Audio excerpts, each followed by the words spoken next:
mmoja aombe mbele za Mungu. Karibu kwa maombi. Utaje jina ya Dr. Catherine Lee, utaje GMC. Karibu kwa maombi ukiomba mbele za Mungu na unafunga macho.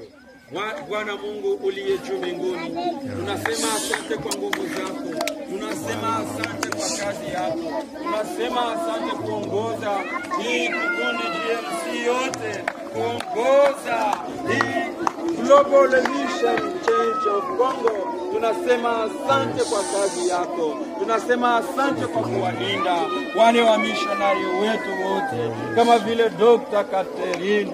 Bwana umujaze nguvu zako, muongoze kwa hii mission Bwana, uwezekane ukamutia nguvu na uhodari.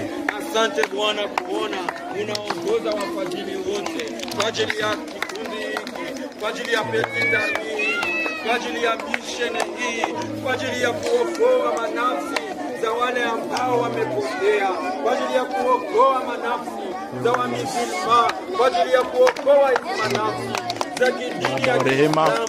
Bwana wa Islamu wote muwalete mbele zako. Tunaomba Bwana ulete wao. O Baba wa kanisa, Waislamu wamepotelea katika dini la kijinga, wakitaja Muhammad Bwana, lakini sisi tunataja jina lako. Ndio maana utuongoze, ndio maana utulinde. Kwa maombi haya Bwana, tuone nguvu zako. Katika jina la Yesu Kristo tunashangilia. Haleluya! Haleluya!